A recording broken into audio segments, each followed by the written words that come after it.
আর এই মুহূর্তের বড় খবর, দুটো কেন্দ্রে ইতিমধ্যেই জয়লাভ করেছে তৃণমূল কংগ্রেস। বাকি দুটো কেন্দ্রে হয়তো সময়ের অপেক্ষা। 4-4 বাগদা, রানাঘাট দক্ষিণ, রায়গঞ্জ।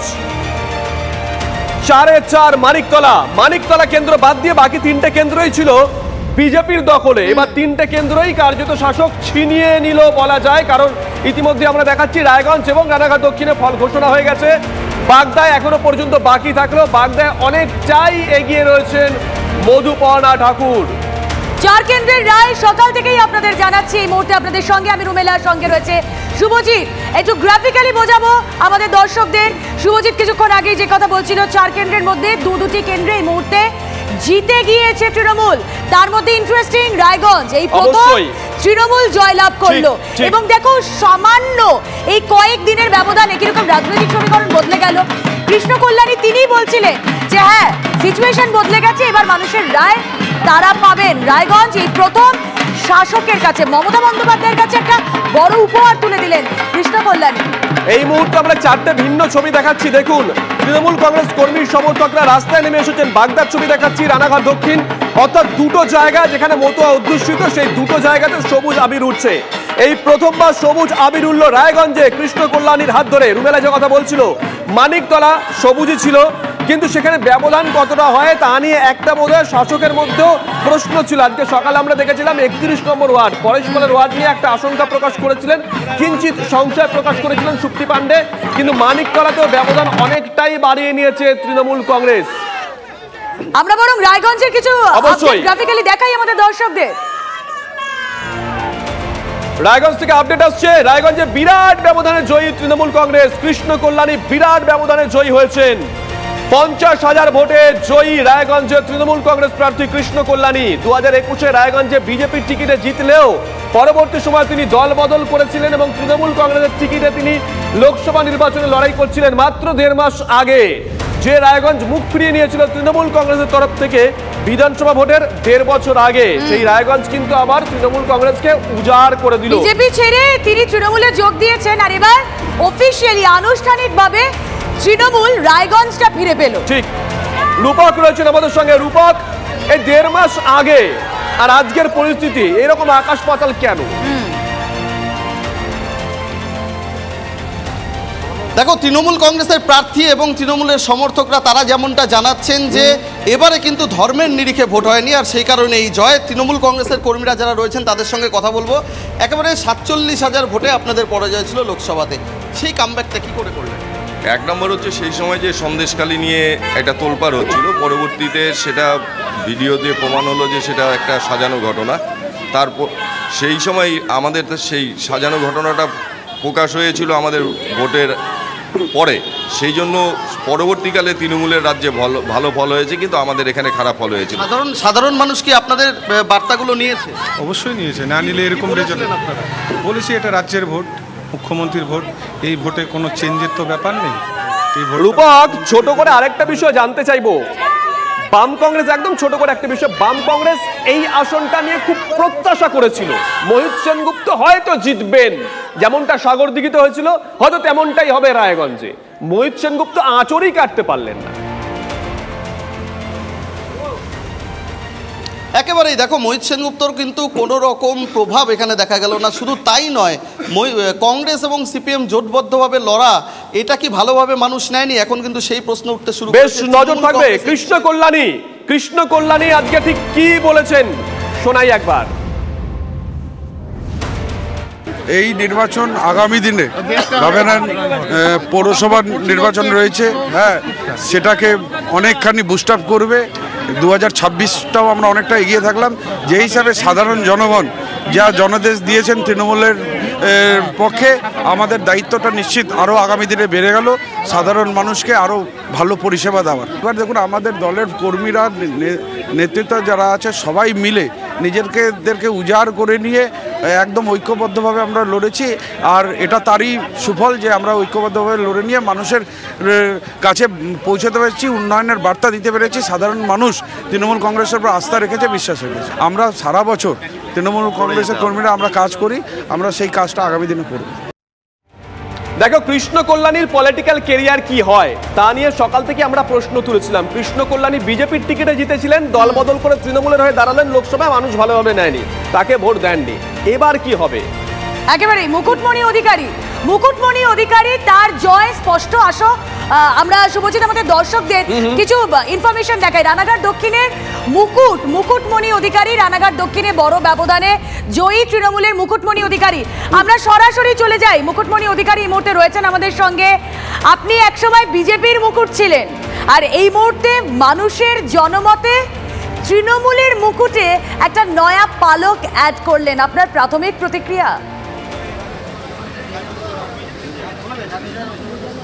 আমি প্রথমেই সর্বভারতীয় দলনেত্রী মমতা ব্যানার্জি, আমার নেতা যুব নেতা অভিষেক ব্যানার্জি নেতৃত্ব এবং রানাঘাট দক্ষিণের সমস্ত আপামর জনসাধারণকে ধন্যবাদ জানাতে চাই। আমি কৃতজ্ঞ, আনন্দিত, আপ্লুত এবং কাজ করার জন্য উৎসুক। মুকুট, শুভজিৎ রয়েছে স্টুডিওয়ে। আপনি বোধহয় লোকসভা নির্বাচনে প্রচারটা যেখানে শেষ করেছিলেন, বিধানসভা নির্বাচনে বাই ইলেকশনে প্রচার সেখান থেকে শুরু করেছিলেন। এটা কি আপনার অ্যাডভান্টেজ?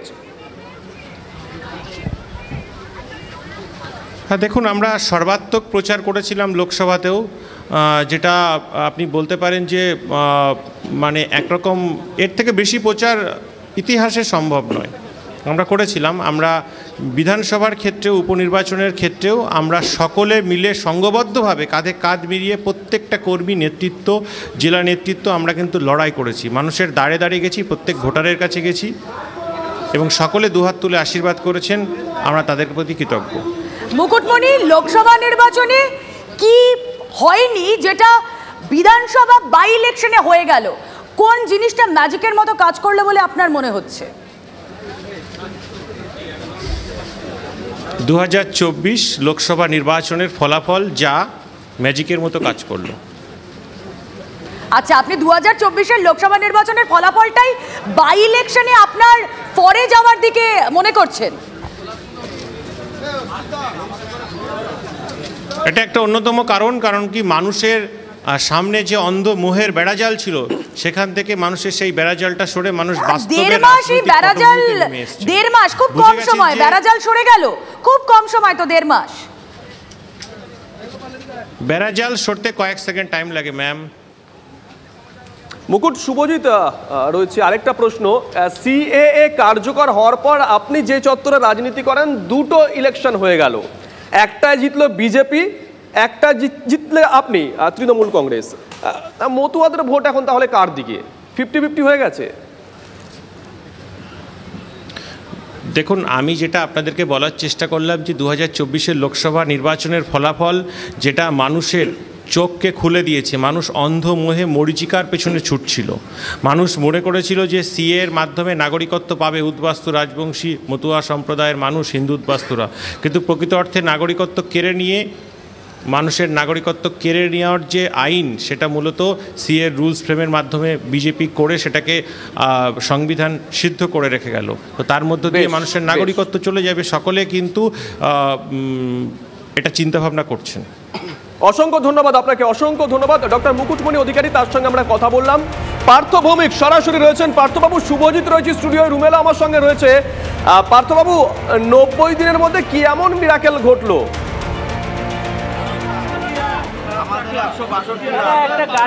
না, এটা তো রাজ্যের ভোট।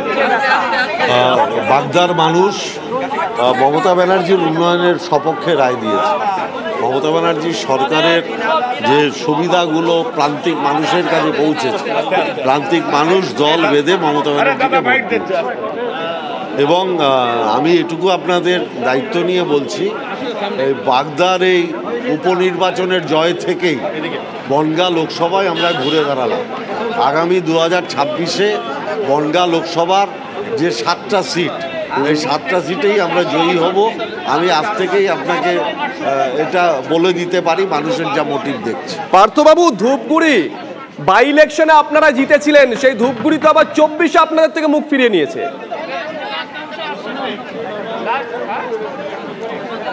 না না, উপনির্বাচন আমি তো বললাম, রাজ্যের ভোটে সবসময় বাংলার মানুষ মমতা ব্যানার্জির সপক্ষে রায় দিয়েছে।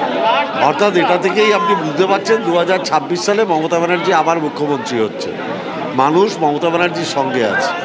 পার্থবাবু, স্টুডিও থেকে রুমেলা কথা বলছি আপনার সঙ্গে। 2026-এর বিধানসভা নির্বাচনে এই 4 কেন্দ্রের রায় পর, এই বাই ইলেকশনের রায় পর আপনারা অনেকটাই এগিয়ে শুরু করছেন, সেটা আর বলার অপেক্ষা রাখে না। কিন্তু তার মধ্যেও বিরোধীরা তো কটাক্ষ করতে ছাড়ছে না। এই যে আরিয়াদহ কাণ্ড চলছে বিভিন্ন জায়গায়, যে আমরা যদি রায়গঞ্জের কথাও বলি, মানুষ সেখানে চোপড়া কাণ্ডের কথাও তুলে ধরছিলেন, এগুলো তার মানে ধোপে টিকবে না বলে মনে করছেন? এই যে জায়ান্ট সিং শিরোনাম আঁকড়ে পড়ে রয়েছে। না, আপনি একটা জিনিস দেখবেন যে সরকার ব্যবস্থা নিচ্ছে কিনা। জয়েন্ট সিং থাকবে, কিন্তু প্রশাসন তার বিরুদ্ধে ব্যবস্থা নিচ্ছে কিনা এটা আপনাকে দেখতে হবে। মানুষ দেখছে যে মমতা ব্যানার্জির সরকার সক্রিয়, পুলিশ ব্যবস্থা নিচ্ছে, অতএব স্বাভাবিকভাবেই সরকারের উপরে মানুষের আস্থা থাকবে। যুগে যুগে কালে কালে এই জয়েন্ট সিংরা ছিল, আছে, থাকবে। সিপিএমের আমলে ব্যবস্থা নেওয়া হতো না, তপন শুকুররা ঘুরে বেড়াতো, আর জয়েন্ট সিংরা মমতা ব্যানার্জির আমলে জেলে থাকছে, এটাই পার্থক্য। পার্থবাবু, আপনি অত্যন্ত স্পষ্ট বক্তা এবং সত্যি আপনার রাজনীতির ধ্যান ধারণা নিয়ে কারোর কোনো প্রশ্ন থাকতে পারে না। আপনি ঠিকই বলেছেন যে হ্যাঁ, এই জয়েন্ট সিং এরা আগেও ছিল, কিন্তু বিরোধীরা কটাক্ষ করছে এরাই ফুলে ফেপে উঠেছে তৃণমূল আমলে। এই জয়েন্ট সিং শাসক নেতাই তো না, এরা ফুলে ফেপে উঠেছিল সিপিএমের আমলে। 90-এর পর থেকে এইসব মানে সমস্ত জঞ্জাল সিপিএম জড়ো করে পার্টির সম্মুখে নিয়ে এসেছিল, যেটা তার আগে বাংলার কালচার ছিল না। আপনি তো একদিনে এই কালচার পরিবর্তন করে দিতে পারবেন না। অভিষেক বন্দ্যোপাধ্যায় যবে থেকে দলের সাংগঠনিক ক্ষমতা নিয়েছেন, তবে থেকে তিনি আবর্জনা পরিষ্কার করার কাজে হাত দিয়েছেন। একটু টাইম লাগবে, কিন্তু তৃণমূলে আবর্জনা পরিষ্কার হবে, আপনাকে দায়িত্ব। পার্থবাবু, একটু সঙ্গে থাকুন, 10 সেকেন্ড প্লিজ, 10 সেকেন্ড সঙ্গে থাকুন। একটা আপডেট দিয়ে দেই, মধুপর্ণা ঠাকুর তিনি জয়ী।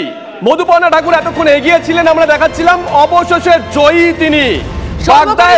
ব্যবধানে জয়ী মধুপর্ণা ঠাকুর, সর্বকনিষ্ঠ বিধায়ক শুভজিৎ, সর্বকনিষ্ঠ বিধায়ক। এর আগে সুব্রত মুখোপাধ্যায় 26 বছর বয়সে বিধায়ক হয়েছিলেন, ভিক্টরকে দেখেছিলাম সম্ভবত 29 বছর বয়সে ভিক্টর বিধায়ক হয়েছিলেন। অর্থাৎ 30-এর নিচে, মানে 25 বছর বয়স মধুপর্ণার, 25 বছর 1 মাস মতো বয়স, এবং সেখানে দাঁড়িয়ে সর্বকনিষ্ঠ বিধায়ক প্রাপ্তি। পার্থবাবু, মানে ঠাকুর বাড়ির বাইরে যদি কাউকে প্রার্থী করা হতো, তাহলে কি এই রেজাল্ট আশা করতেন আপনারা? না না, এটা ব্যাপার না। মমতা, আপনাকে বুঝতে হবে যে মমতা বন্দ্যোপাধ্যায় বেছে বেছে মধুপর্ণাকে ক্যান্ডিডেট করেছে, তার দূরদৃষ্টি থেকে আপনাকে সম্মান জানাতে হবে। যখন কেউ ভাবতে পারিনি একটা 25 বছরের মেয়েকে বিধানসভায় লড়িয়ে দেওয়া যায়, মমতা ব্যানার্জি সেই সাহস দেখিয়েছেন। তিনি বলেন না, আমার 3টে প্রজন্ম রেডি, আমরা একটা নতুন প্রজন্মের মেয়েকে বিধায়ক করলাম মমতা ব্যানার্জির নেতৃত্বে।